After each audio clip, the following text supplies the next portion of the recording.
Sorry. Go This on. may be a very personal, but you can make it general. I'll try. How far I am from enlightenment?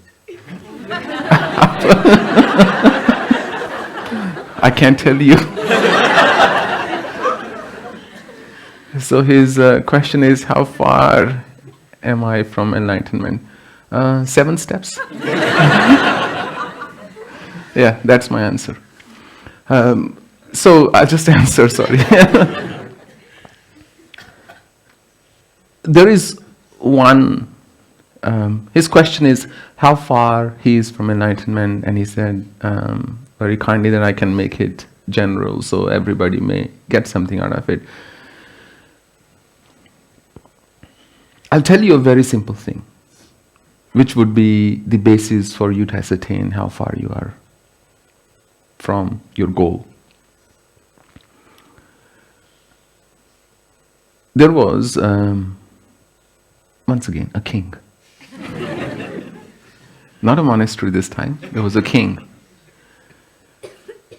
And this king, it was brought to his attention that a certain man is traveling through his kingdom who seems to carry a skull which has one eye. And they said, so what's so special about that? And they said, oh king, the thing is, it doesn't matter how much gold you weighed against, the skull is always on the heavier side. The scale is always tipping on the side of the skull.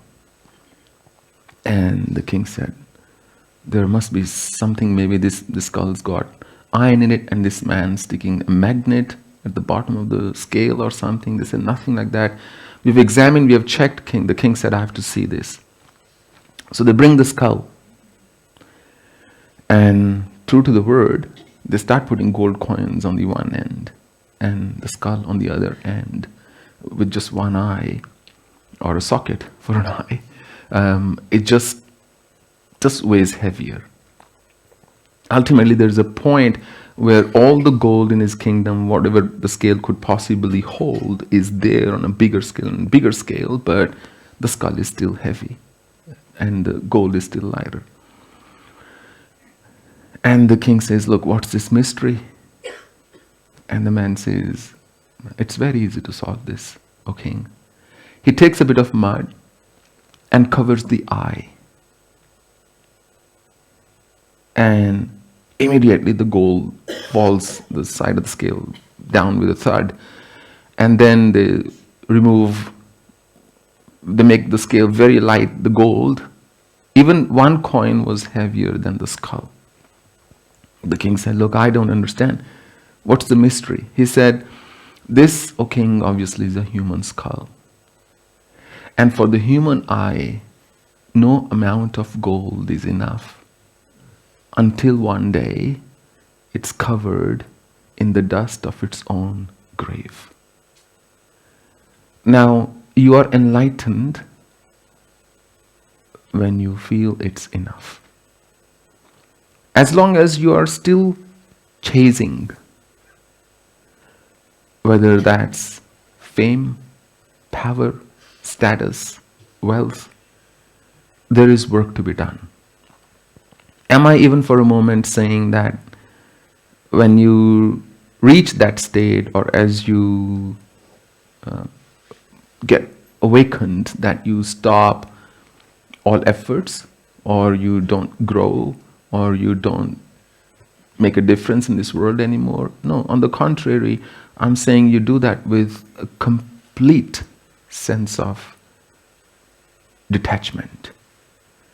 That you can walk away whenever you want to. If you cannot walk away, there is something that's holding you back.